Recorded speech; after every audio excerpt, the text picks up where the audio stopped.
안녕하세요, 여러분. 저를 보신 분도 있고 못 보신 분들도 있겠지만 저는 성대 머싸 8기 현재 서진이와 함께 부회장을 맡고 있는 경영학과 18학번 겸 소프트웨어학과 복수 전공하고 있는 이규원입니다. 만나서 너무 반가워요, 여러분.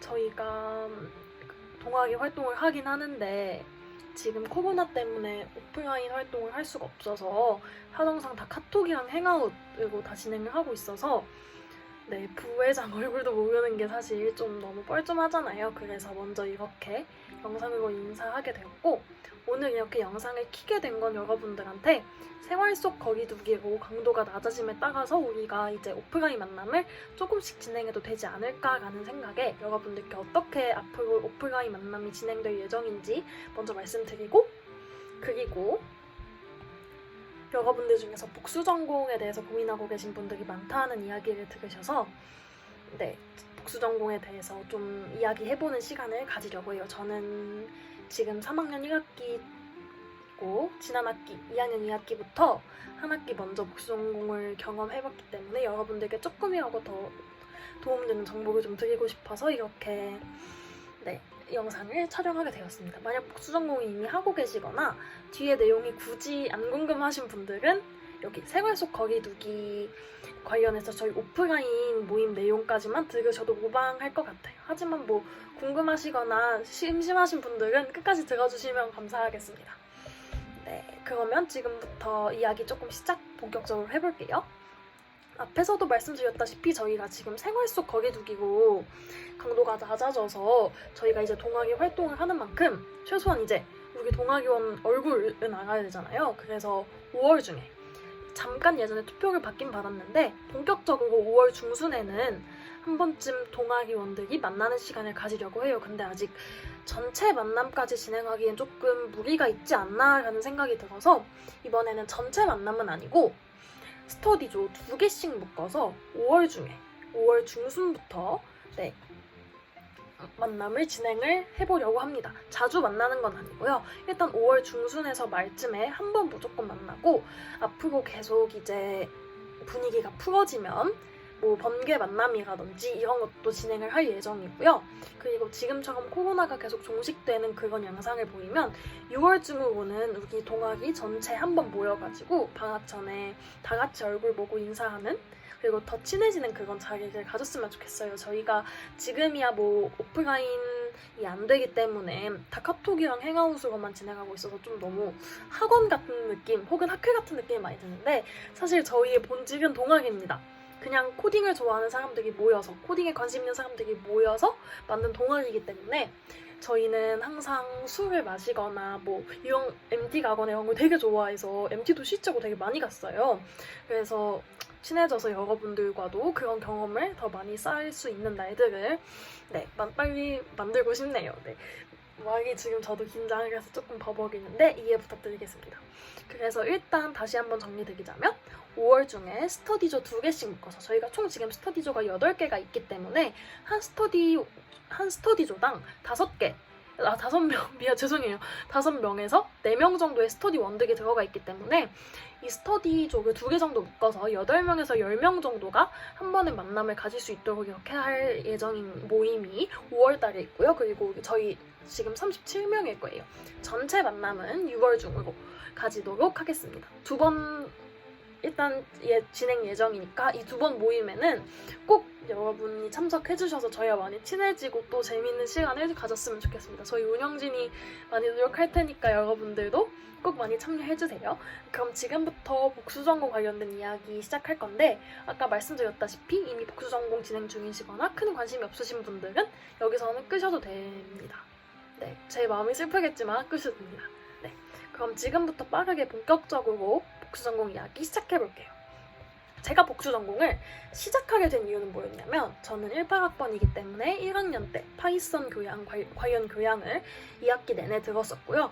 하면서 뭔가 코딩이 재밌다는 생각을 했어요. 뭔가 막 컴퓨터가 재밌다 이런 거라기보단 뭔가 안 되다가 딱 되는 그 순간의 희열이 너무 좋아서 막연하게 그냥 재미있다라는 느낌을 되게 많이 받았어요. 그러다가 이제 머싸에 들어오게 됐고, 머싸에는 아시다시피 복수 전공하는 사람들이 되게 많았어요. 지금 뭐 들어오신 분들도 많지만 작년에 계신 분들은 막 15명 정도 복수 전공을 하실 정도로 정말 복수 전공 하시는 분들이 많았는데, 그런 분들이 정말 많았기 때문에 이야기를 들어봤는데 이제 자꾸만 언니 오빠들이 너가 생각하는 것과 많이 다를 수 있다라고 이야기를 하는 거예요. 그래서 저는 사실 엄청나게 큰 고민까지는 안 하고 그냥 들어왔어요. 복수전공의 길로. 근데 이제 다만 언니 오빠들이 하는 말이 너가 복수전공을 하려면 기본 C언어 정도는 알아야 된다라고 이야기해서 방학 중에 이제 스터디원들, 저희 버스 안에서 방학 중에 이제 스터디를 또 모집하기도 해요. 관심 분야가 겹치는 사람들끼리 뭐 지난 학기에는 뭐 데이터 스터디라든지 뭐 C언어 스터디, 자료구조 스터디 이런 것들이 있었고요. 그래서 방학 중 스터디를 통해서 함께 C언어를 저희 버스원들과 함께 공부를 했었습니다. 그래서 기초 C언어를 공부하고 함께 이제 기본적인 C언어 문제들을 백준이라는 사이트에서 풀었는데, 백준이라는 사이트는 앞으로 이제 많이 들어보시게 되실 건데요. 알고리즘 문제를 풀 수 있는 사이트예요. 그래서 이렇게 오타가 났네요. acmicpc.net 이 사이트에 들어가시면 뭐 파이썬, C언어, 자바 뭐 여러 가지 언어들로 다양한 정말 많은 알고리즘 문제를 풀 수 있어요. 그래서 저는 C언어 스터디하면서 당시에 저희 도와주고 있었던 성우라는 친구가 백준에서 풀만한 문제들을 좀 추천해줬어서 거기서 문제 풀고 하면서 복수전공을 준비를 했고 그렇게 복수전공을 시작했습니다. 제가 들었던 과목은 5개가 있었는데 복수전공 과목만 5개였어요. 시스템 프로그램, 자료구조, ICT 사업운영론, 웹 프로그래밍 실습, 그리고 문제 해결 기법 5개였는데 여러분들은 절대 이렇게 한 번에 5개씩은 듣지 마세요. 왜냐면은 물론 뭐 졸업을 앞두고 있으시다거나 이런 분들은 이렇게 들으셔도 되는데 복수전공을 시작하게 된 이상 소프트웨어학과 같은 경우에는 이수학점이 되게 많아요. 이수학점이 많기 때문에 좀 웬만히 이제 본인의 그 남은 학점명 계산해 보시면 이제 정신건강에도 여러분의 그 남은 학점에도 분명히 이제 추가학기를 하셔야 될 상황이 발생을 하실 것이기 때문에 추가학기 그냥 맘 편하게 하신다라고 생각하고, 근데 5전공을 한 번에, 게다가 저처럼 완전 초반에 5전공을 듣는 건 추천드리지 않는 게, 소프트웨어학과 같은 경우에는 과제가 되게 많아요. 저도 경영학과 가서 뭐 팀 프로젝트 이런 것도 있었지만 소프트웨어학과는 중간 기말을 다 보는데 과제도 한 학기에 막 3-4번씩, 많은 과목은 한 6번 정도까지 과제가 있었어요. 그러다 보니까 너무 많은 과목을 한 번에 듣게 되면 좀 힘드시니까 뭐 익숙한 원전공의 과목들과 섞어 들으시거나 남은 교양들과 섞어 들으시는 걸 추천드려요. 그래서 여튼 저는 이렇게 5과목을 들었는데 이 5과목들을 들으면서 제가 뭘 느꼈냐면 소프트웨어학과는 절대 코딩을 하는 곳이 아니라는 거예요. 소프트웨어학과라는 이름을 들으면 뭔가 코딩을 해서 프로그램을 만들 것 같고 하고 생각하시는데 사실 소프트웨어학과 안에는 되게 여러 가지 분야들이 존재해요. 뭐 예를 들어서 설명드리면은 저희가 뭐 이야기하는 코딩을 직접적으로 하는 수업들도 있고, 뭐 정보 보안이라고 얘기하죠. 정보 보호 관련된 수업도 있고, 시스템, 우리가 사용하고 있는 운영체제나 이런 시스템 관련된 것도 있고, 통신과 관련된 걸 공부하는 부분도 있어요. 그리고 또 데이터. 요즘 뭐 핫하죠. 데이터 사이언스에서 데이터 관련된 부분을 공부하는 것도 있고, 인공지능 이런 걸 공부하는 부분도 있고, 되게 분야가 다양한데 정보보호 같은 데 간다고 해서 막 코딩을 하는 것도 아니에요. 여러분이 생각하는 코딩과 여기서 배우는 내용은 되게 많이 다르실 수가 있어요. 그래서 제가 들은 수업들은 다행히 아직은 전공 기초여서 코딩과 관련된 수업들도 좀 있었는데 제가 들으면서 깜짝 놀랐던 수업을 하나 소개를 해드리자면, 저는 개인적으로 시스템 프로그램을 배우면서 이걸 내가 대체 왜? 라는 생각을 상당히 많이 했어요. 물론 이쪽으로 대학원에 가시는 분들도 계시지만 저처럼 코딩이 재밌어서 시작한 친구들에게 시프라는 과목은 참 난감해요. 왜 그런지 제가 잠시 제가 수업을 들었던 교환을 보여드리면서 설명을 잠시 드릴게요. 이제 이거는 시스템 프로그램 초반에 나오는 인티저라는 파트예요. 이 파트에서는 뭘 배웠었냐면 우리가 사용하는 운영체제 상에서 정수를 어떻게 표현하는지, 그리고 뭐 인트에서 나가서 실수, 플로트는 어떻게 표현하는지 그런 것들을 배우고요. 인트형 하나가 우리 컴퓨터 안에서 몇 바이트로 저장되는지, 그리고 그 바이트들이 컴퓨터 안에서 어떻게 쌓이는지 이런 것들을 배워요. 그래서 뭐 여기 교환을 보시면 뭐 되게 난해해 보이는 걸 이런 것들이 있어요. 그래서 우리 컴퓨터는 이진수로 숫자를 저장하니까 그 숫자가 어떤 체계로 저장을 하는지, 그래서 자료형을 변환했을 때 어떤 오류가 날 수 있는지, 그런 오류가 났을 때의 결과는 어떤지, 이런 것들에 대한 아주 컴퓨터의 원초적인 부분을 배우고요. 또 제가 신기했던 거는, 자, 우리가 왼쪽에 있는 거는 그래도 뭔지 대충은 알 것만 같은, 이거는 시어노 코드입니다. 이거는 시어노 코드인데요. 이 옆에 있는 이 코드 보이시나요? 이 코드는 바로 우리가 여기에 쓰는 변수들이 우리 컴퓨터의 어느 부분에 저장되는지에 관련된 거고, 여기 아래에 있는 move q, add q 이런 것들은 우리가 코딩한 그 언어들이 기계어로는 어떻게 변환이 되는지, 그러니까 사실 코딩과는 크게 상관이 없는 완전 코딩의 더 아래 레벨에 있는 컴퓨터 자체에 대한 공부를 상당히 많이 한다고 보시면 돼요. 네, 그렇고 또 다른 걸 보여드리자면, 아까 제가 말씀드렸던 거 일부인데요. 서브 큐, 로브 큐, 이게 다 그 다양한 컴퓨터의 기계어 작동 언어들의 종류거든요. 그렇기 때문에 사실 우리가 A-B 이렇게 쓰는 것도 컴퓨터는 그걸 어떻게 받아들이고 어떻게 처리하는지 이런 것들을 배우기 때문에 사실 코딩 실력을 늘리고 뭔가 만들고와는 사실 크게 관련이 없는 것 같아요. 그렇기 때문에 이런 부분을 봤을 때 여러분들이 코딩이 단지 재밌다고 해서 뭔가 만들고 싶다고 해서 소프트웨어 학과에 들어오셔도 되겠지만, 그런 것보다는 차라리 각 동아리 같은데 뭐 머싸도 웹프로그래밍 동아리지만 다른 코딩 동아리들 많잖아요. 그런 동아리에 들어가시던지, 아니면은 뭐 요즘에는 워낙 이제 소프트웨어에 대한 그런 관심도가 높다 보니까 기업 차원에서도 되게 소프트웨어 교육을 시켜주는 기업들이 되게 많아요. 그래서 그런 거 알아보시는 게 훨씬 더 효율적이시고 여러분들에게 더 좋으실 것 같아서 이렇게 말씀을 드리는 거고요. 네, 그리고 제가 들었던 과제 중에 정말 충격적이었던 과제가 뭐가 있냐면, 와이파이 비밀번호를 해킹하기.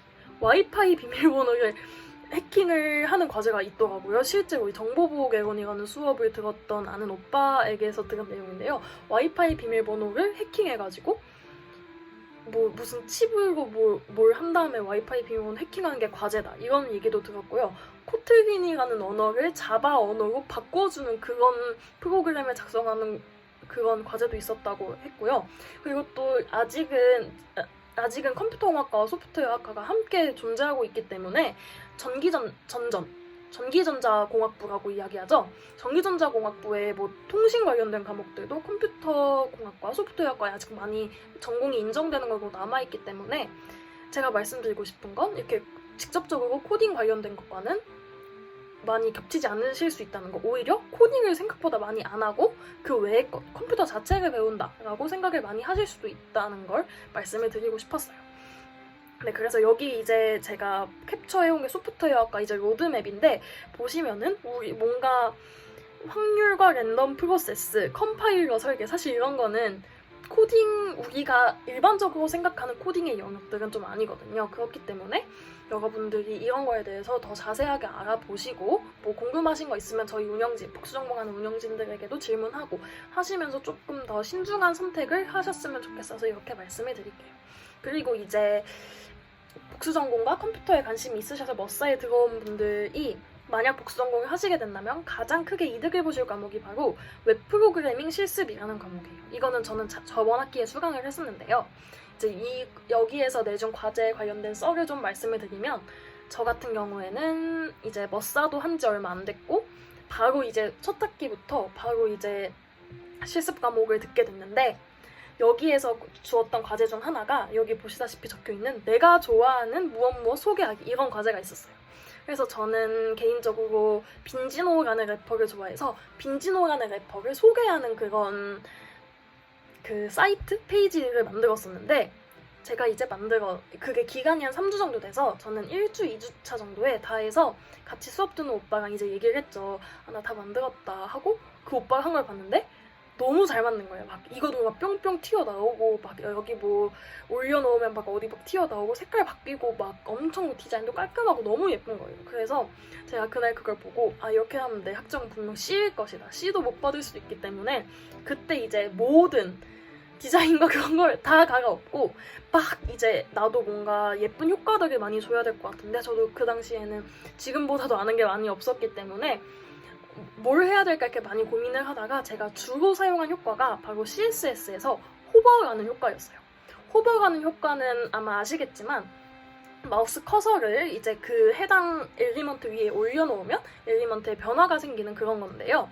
제가 한번 만든 사이트를 보면서 호버에 이런 효과도 있다 이런 걸 아시면 좋을 것 같아요. 자, 여러분들도 아마 하셨을 거예요.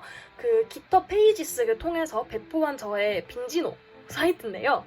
여기서 이제 아쉽게 반응형 웹사이트건 만들지 못해서 이렇게 완벽하게 태블릿과는 호환이 되지 않는 모습인데요. 일단 여기 홈에서 웹 프로그래밍 어사이먼트라고 적혀있죠. 제 학번까지 드러나 버렸네요. 이렇게 해서 뭐 클릭을 해서 어떤 것들이 있는지 볼게요. 일단 여기 왼쪽에 있는 내부바, 이것도 제가 직접 디자인을 한 거거든요. 그래서 왼쪽에 있는 내부바 이렇게 클릭하면은 옮겨지죠.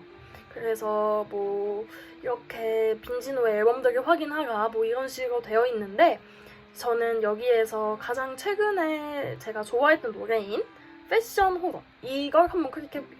클릭을 하는 순간 이 앨범 아트 보셨나요? 앨범 아트가 커지면서 투명도가 조금 더 진해지신 걸 보실 수 있을 거예요. 이런 식으로 커서를 올려놓는 순간 투명도에 대한 변화를 주고 크기에 대한 변화도 호버가 주실 수 있어요. 단순하게 뭐 색상 변경 이런 것도 호버의 효과 중에 하나겠지만 제가 방금 보여드렸던 것처럼 이렇게 하시면 뭐 사진의 크기도 커지고 투명도도 조절이 되는 걸 호버로 이렇게 만드실 수도 있고요. 또 어떤 게 있냐면 호버로 만드실 수 있는 것 중에 하나가 여기 보시면은 사진이 살짝 흐릿하신 거 보이시나요? 근데 이제 사진을 이렇게 클릭하면 이렇게 진해지죠. 사진이 선명해지죠. 이런 효과도 다 호버로 주실 수가 있어요. 그래서 사실 그렇게 이 코드가 길지 않거든요. 그냥 뭐 호버하고 뭐 여기 블러 이런 효과 주신 CSS 몇 줄로도 다 이런 코드들을 만드실 수가 있어요. 그래서 되게 뭔가 한 게 없는데 그냥 되게 뭔가 괜히 있어 보이는 이런 코드와 효과들을 호버로 만드실 수가 있어가지고 되게 CSS는 아직 우리가 모르는 여러 가지 효과들이 많다 이런 것들을 좀 설명드리고 싶어서 잠시 이제 좀 이렇게 잘 만들었다고 얘기할 순 없지만 제가 만든 홈페이지를 이렇게 보여드렸고요. 그래서 이 과제를 냈었고 네, 이걸 만들면서 저도 엄청나게 많이 배웠었죠. 네, 그랬던 경험이 있고요. 그래서 한번 소개를 해드렸었고 이런 과제들도 상당히 많이 있고 제가 또 했던 과제들 중에 하나가 뭐냐면 시스템 프로그램에서는 이런 과제들도 했어요. 뭐 최적화. 너가 지금 만든 그 프로그램을 더 빠르게 돌아갈 수 있게, 더 컴퓨터에 무리를 주지 않게 돌아갈 수 있게 최적화를 해봐라. 이런 과제들도 있었고요. 뭐 ICT 사업운영론이라는 수업은 어떤 과제가 있었냐면 뭐 내가 IT 기업을 직접 조사해서 이 기업이 어떤 전략을 구사하고 있는지 이런 살짝 문과스러운 그런 과제들도 있었고 되게 다양한 과제들이 정말 많습니다. 그래서 과제가 정말 많다는 거 복수 전공하실 분들은 꼭 기억을 해주시는 게 좋을 것 같아요. 그러고 이제 여러분들이 결정을 해야 되시는 게 그래서 복전을 할까 말까에 대해서 결정을 많이 하실 것 같은데 이제 제가 아는 오빠 중에서 좀 학번이 좀 높고 컴퓨터공학과에 다니는 오빠가 있는데 그 오빠는 이제 본전공이 컴퓨터공학과인데 명륜에서 복수전공을 하고 있어서 명륜 사람들이 이제 많이 아는 오빠인데 돌아가는 사람이 정말 많다고 얘기를 하더라고요. 결국에는 한 20-30%밖에 안 남는다. 10명이 오면. 그래서 돌아가는 사람이 많다는 거에 대해서 여러분도 다시 한번 생각해 보셨으면 좋겠어요. 지금 제가 말씀드린 사항들을 고려하지 않고 단순히 그냥 코딩만 해보고 오신 분들이 돌아가시는 분들이 되게 많다는 이야기를 들어서 꼭 제가 이야기하신 사항들에 대해서 더 자세히 알아보시고 복전을 결정하셨으면 좋겠고요. 그래서 더더욱 코딩만 좋으신 분, 단순히 재미로 이 복전을 시작하려고 하시는 분들은 조금 더 고민하시는 게 좋을 것 같아요. 명륜에도 지금 이렇게 소프트웨어 학과보다는 학점을 더 이수하면서 관련 과목을 공부할 수 있는 융합 전공 같은 것들이 있으니까 그런 쪽으로 고민을 해보시는 게 더 좋을 것 같고요. 물론 저는 이제 이런 거 공부하면서 이것도 나름의 재미가 있구나라고 느꼈지만 그렇다고 못 느끼는 분들도 분명히 계실 거니까 조금 더 진짜 많은 고민을 요하는 것 같아요. 왜냐하면 소프트웨어학과 한 번 들어와서 시작하면 이수학점이 엄청나게 많이 늘어나요. 게다가 뭐 학번에 따라서 컴퓨터공학과가도 되고 소프트웨어학과가도 되는데 소프트웨어학과 같은 경우에는 실습 과목만 4개를 들어야 돼요. 2학년 말부터 3학년부터 복수 전공을 하신다고 해도 졸업할 때까지 매 학기 하나씩의 실습을 들어야 되는데 실습 과목은 원칙적으로 6시에 시작해서 10시에 끝나는 게 원칙이기 때문에 그런 실습 과목도 매 학기 쉬지 않고 들어야 된다는 거. 만약 한 학기라도 수강 신청을 못한다면 다음 학기에 그런 걸 2개씩 들어야 된다는 거. 그런 게 여러분들에게 상당히 부담이실 수 있어요. 그리고 아까 제가 말씀드렸던 것 중에 과목 관련된 게 있었는데 여기 전체적으로 관련돼서 보셨을 때 머싸에서 배우는 웹 프로그래밍이 사실상 관여할 수 있는 과목은 여기 딱 봐도 한 30개 넘는 과목이 있어 보이는데 완전 직접적으로 관련되어 있는 건 여기 웹 프로그래밍 실습 그리고 데이터베이스 개론 이거는 살짝 웹이 필요하다고 해요. 데이터를 웹에서 수집해야 되니까 이 정도 말고 사실 크게 웹으로 여러분이 내가 소프트웨어 학과에서 이득을 본다. 이런 과목들은 사실상 없다고 보시는 게 맞는 것 같아요. 그렇기 때문에 머싸를 하고 잘 맞아서 복수 전공을 한다? 또 조금 더 고민을 해보셔야 될 것 같아요. 물론 코딩적인 사고는 모든 분야에서 어느 정도 공통적으로 적용된다는 말도 맞는 것 같지만 사실상 머싸에서 배운 내용들이 여러분의 소프트웨어학과 복수 전공에 줄 수 있는 영향은 솔직히 크지 않아요. 대신 그런 관련된 경험들 이라든지 이런 코딩의 느낌들 그런 느낌들은 얻으실 수 있겠지만 직접적으로 머싸에서 한 공부들이 소프트웨어학과로 가시는데 큰 도움은 사실 안 되실 거예요. 진짜 이런 몇 과목들 빼고는 큰 도움은 안 된다가 저의 결론이었습니다. 네. 그래서 머싸로 복전을 완벽하게 결정한다는 머싸 안에 있는 사람들이랑 대화를 해보고 결정하시면 되겠지만 머싸에서 하는 공부만으로 결정하는 건 X라고 저는 말씀을 드리고 싶어요. 그리고 이제 뭐 여담을 조금 넣자면 율전 생활은 어떤가요? 뭐 저희 동학에 율전 분들도 많지만 명륜 사람이 가서 살아본 율전은 저는 기숙사를 한 학기를 했고 잠시 자취를 했는데 일단 실습 과목이 말씀드렸다시피 원칙적으로 6시부터 10시까지예요. 상당히 늦게 끝나고 10시에 끝나면 인자 셔틀도 없어요. 이 인자 셔틀이 실습이 끝나면 없단 말이에요. 그렇기 때문에 상당히 힘들어요. 근데 이제 막 사당 가는 버스 타고 못 타고 생각보다 명륜과 이제 율전 사이에 거기가 멀다 보니까 인자 셔틀이 없는 시간대에 내가 통학을 해야 된다는 건 진짜 큰 부담이거든요. 그래서 실습 때문에라도 기숙사를 사는 주변 분들이 되게 많았어요. 그리고 율전은 명륜과는 다르게 아무래도 명륜이 워낙 집값이 비싸긴 하지만 집값이 조금 싸기 때문에 자취를 하는 사람들도 많고 기숙사도 되게 많이 있기 때문에 웬만하면 공석이 나는 걸로 알고 있어요. 웬만하면 지원한 사람들 모두 받아주는 그렇게 되는 걸로 알고 있기 때문에 완전히 내가 이쪽으로 공부를 해야겠다, 실습까지 들어야겠다라고 했을 때 기숙사에 사시는 것도 나쁘진 않고 아니면 내가 뭐 해와의 집이 있고 뭐 일주일에 한 번 정도 왔다 갔다 하는 괜찮다 하면 그것도 괜찮으신데 아예 해와가 아닌 다른 지역에서 율전에 왔다 갔다 한다는 조금 많이 힘드실 수도 있을 것 같아요. 그리고 인자 셔틀에 관련된 거는 일단 복수 전공을 하시게 되면 명륜과 율전에 왔다 갔다 하시게 될 일들이 정말 많으실 텐데 그럴 때 이제 인자 셔틀이 있는 시간 있고 없는 시간 있고 퇴근 시간 이런 때에 따라서 인자 셔틀이 걸리는 시간이 되게 천차만별이에요. 제가 탔을 때는 2시간 넘게 걸리는 적도 있었어요. 비 오는 퇴근길 겹치니까 보통은 이제 1시간에서 1시간 반 정도를 잡고 인자 셔틀 타면 되는데 2시간이 넘게 걸리더라고요. 그날은. 정말 이렇게 인자 셔틀이 시간이 정말 랜덤하다. 그래서 여러분들이 원하는 시간대에 탄 인자 셔틀이 정말 느리게 갈 수도 있고 여러분들이 수업을 끝나고 율전에 가야 되는데 그 시간대 인자 셔틀이 없을 수도 있다. 혹은 늦게 가면 자리가 없을 수도 있다. 이런 것들도 좀 고려를 하셔서 생각보다 왔다 갔다 하는 게 쉽지는 않다는 거. 이를 조금 더 알아주시면 되겠어요. 그리고 이게 수강 신청이 뭐 이제 인자 셔틀 타는 횟수를 최소화하시기 위해서 수강 신청을 그러면 뭐 일주일에 2번으로 뭐 율전서를 뭐가 넣어야지라고 하는데 소프트웨어가 진짜 수강 신청이 빡세거든요. 경영학과도 뭐 복수 전공생 많다 하는데 소프트웨어학과는 진짜 정말 많아서 수강 신청이 좀 많이 힘드실 거예요. 그래서 수강 신청이 마음대로 안 되시기 때문에 내가 원하는 날에 이렇게 몰아서 넣는 거는 정말 신의 손이 아니시면 좀 힘드실 수도 있어요. 그래서 그런 부분도 조금 고려를 하셨으면 좋겠고요.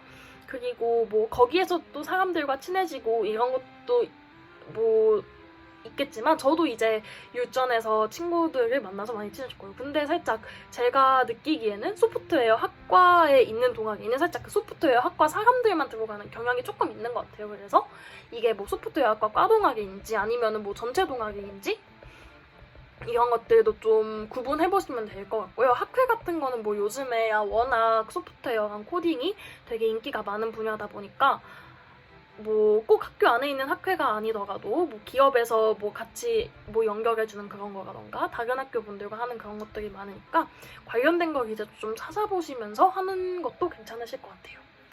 네, 그래서 두서없이 조금 진행이 됐지만 제가 결론적으로 말씀드리고 싶은 건 코딩만으로 복수 전공을 하시는 거는 힘들다. 코딩이 그냥 재밌으시면 차라리 다양한 프로젝트 참여 경험을 늘리시는 게 좋지 굳이 꼭 이게 소프트웨어학과 복수 전공만으로 모든 것이 해결된다는 아닌 것 같다는 생각을 많이 했어요. 그래서 이 소프트웨어학과 복수 전공에 대해서 많이 고민을 해보시고 그렇다고 추천드리지 않는 건 아니에요. 제 주변에 이렇게 시작해서 잘하는 분들도 많고 하기 때문에 저도 개인적으로 소프트웨어학과 복수 전공한 걸 후회하진 않아요. 그렇기 때문에 고민은 많이 하시되 확신이 생기시면 소프트웨어학과 복수 전공하시는 거 추천드립니다. 하지만 정말 코딩만 좋아서라면은 조금 다른 생각을 가지셔야 될 것 같아요. 정말 소프트웨어학과에서 공부하는 것들이 특히 복수 전공하는 입장에서는 어느 정도 원전공생들보다 조금 더 몰아서 듣고 순서도 뒤죽박죽 들을 수밖에 없게 되는데 그게 상당히 부담이 크게 오실 수도 있기 때문에 소프트웨어 학과에 대해서는 좀 많은 고민을 해보시고 뭐 저희 운영진들 뭐 도면 언니도 저도 뭐 민규 오빠도 다들 복수 전공 많이 하니까요. 그쪽 부분에 대해서 많이 고민을 해보시고 뭐 저희한테도 질문 많이 주시고 하시면서 좋은 결정 내리셨으면 좋겠습니다. 저도 이렇게 영상을 촬영하는 게 첫 번째라서 좀 되게 많이 걱정을 많이 했고 좀 버벅였는데 여러분들께 이 영상의 내용들이 좀 도움이 많이 되셨으면 좋겠어요. 그러면 저는 이렇게 영상을 마치도록 하겠고요. 혹시라도 개인적으로 연락 주실 일 있으면 톡방에서 친구 추가하셔서 저한테 연락해주시면 최대한 빠르게 제가 답변을 해드리도록 하겠습니다. 그러면 영상 끝까지 시청해주셔서 감사하고요. 저희는 5월달과 6월달에 오프라인 모임에서 직접 만나요. 안녕. 감사합니다.